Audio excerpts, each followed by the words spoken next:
Et salut à tous et à toutes, c'est Chris. On se retrouve donc aujourd'hui par une grosse chaleur. Je suis à l'intérieur parce que il fait 36 degrés dehors à peu près et c'est assez intenable. Donc j'en profite pour bosser à l'intérieur avec la clim et encore il fait relativement chaud. J'espère que tout va bien pour vous. On se retrouve aujourd'hui. La dernière fois on avait vu, on était sur Lightroom. On est de nouveau sur Lightroom Classic CC. On avait vu la dernière fois comment faire, un petit peu comme sur Photoshop, comment faire un panorama à partir de plusieurs photos. On a vu que c'était plus simple que sur Photoshop à la rigueur parce que ça permettait de faire des trucs assez sympas. Là, on va essayer de faire la même chose. Enfin, pas la même chose, on va faire un petit peu la même chose qu'on pourrait faire sur Photoshop, mais ce coup-ci avec des photos HDR, donc trois photos. Donc voilà, des séries, on va choisir ces trois-là. Donc un arbre, hop, on choisit ces trois photos et on va les importer. Les voilà importés, les trois. Donc on va venir en développement pour les voir d'origine. Donc la première photo, bah, la voilà. Donc c'est une photo un petit peu moyenne hein, où tout est un peu surexposé. Il y a des parties qui sortent pas mal. Là, c'est le contraire. Le soleil sort très bien et l'arbre est un peu sous-exposé. Et celle-là est surexposée. Il n'y a que certaines parties du tronc et certaines parties ici qui sortent assez sympas. Donc on va faire un CTRL A pour sélectionner les trois photos. On va faire un clic droit sur une des photos. Et on va faire tout simplement fusion de photos. La dernière fois, on avait fait panorama. Et là, on va faire HDR.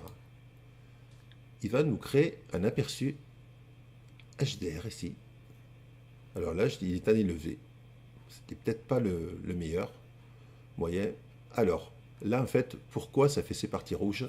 C'est parce que simplement, il y a cliqué ici, afficher l'incrustation de la correction des décalages. C'est-à-dire qu'on voit en fait là tous les endroits où il y a eu des petits décalages, etc. Donc on va les désactiver. Et on s'aperçoit là qu'on a une photo qui est beaucoup plus équilibrée. Alors on peut gérer le niveau des corrections des décalages, vous voyez. Donc là, il n'y a aucune correction des décalages. C'est-à-dire que le décalage, j'ai fait les photos sans pied et j'ai bougé très légèrement entre les photos. Et également, il y a eu peut-être un petit coup de vent léger qui a pu faire bouger les branches. Donc là, en fait, il ne gère pas, mais en fait, on voit que c'est assez nickel quand même. Même en zoomant, on voit qu'il n'y a pas de problème. Là, on s'aperçoit qu'il va y avoir une gestion. Hop, on s'aperçoit qu'ici, entre autres, regardez par là. Là, on voit un léger bouger. On va le mettre en élevé directement. Regardez bien ici, par ici. Il a dû y avoir un léger bouger. Il faut attendre. Je l'ai mis en élevé, donc voilà. Et là, on s'aperçoit que c'est beaucoup plus net, etc. Alors, alignement automatique. Ça, c'est l'alignement. Si j'enlève l'alignement automatiquement, bah, ils vont se retrouver un petit peu décalés. Ça va faire un léger flou. Donc, on revient sur le truc. Et les paramètres automatiques ici. Alors par contre, ça ne permet pas, comme le HDR sur Photoshop, de faire beaucoup plus de voilà, paramètres automatiques. Là, il opte pour le meilleur. On va faire fusionner. Et vous voyez là, bon, cette photo par exemple qui était quand même assez cramée, l'autre qui était trop sombre, la troisième qui était un peu bizarre également, qui était moyenne mais pas top. Là, il est en train, ici en haut à gauche, vous pouvez voir l'avancement.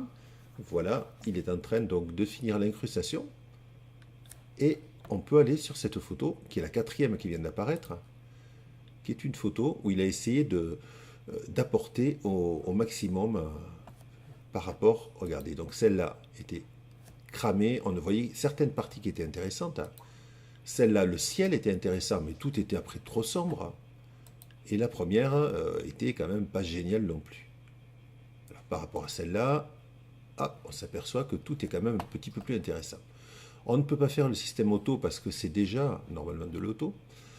On va par contre peut-être supprimer un petit peu d'ombre, rajouter un petit peu de contraste ou enlever du noir au choix pour rajouter un petit peu de peps et pourquoi pas un peu d'exposition.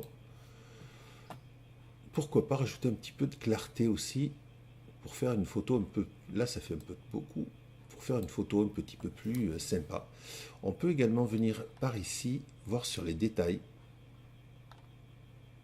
rajouter du gain avec un rayon à fond et pas trop de détails parce que sinon ça va faire un peu de grain. Ça fait trop. Voilà. On peut réduire le bruit un petit peu ici. on peut faire, on va essayer de faire un truc en poussant un petit peu tout ça, vous allez voir, on va essayer de faire un truc style un petit peu tableau, je sais pas, en rajoutant du lissage. Là, si vous regardez les détails, voilà. Là, il vient de travailler, vous voyez un petit peu, ça fait un petit peu BD. Les détails, c'est assez poussé. Et j'aime bien le rendu comme ça, pour cette photo du moins. Voilà. Donc c'était juste voilà, pour vous faire voir que l'on peut faire aussi du HDR un petit peu plus simplifié sur Lightroom, par contre beaucoup plus simple à traiter quelque part. Voilà, j'espère que cette vidéo vous a plu. Si ça vous a plu, comme toujours, n'hésitez pas à lâcher le petit pouce bleu qui va bien sur YouTube et à laisser un commentaire auquel je vous répondrai. Si vous n'êtes pas abonné, ben, faites-le, comme ça vous serez au courant un petit peu de toutes les nouvelles vidéos qui sortiront et de toutes les petites nouveautés. Ici également, on pourrait peut-être rajouter un petit peu de bleu normal. Hop, hop, hop, le contraire, on va rajouter un petit peu de bleu et un petit peu de turquoise pour faire une photo un petit peu plus peps. Voilà. Ok. Merci d'avoir suivi cette vidéo et à très très bientôt. Merci. Ciao.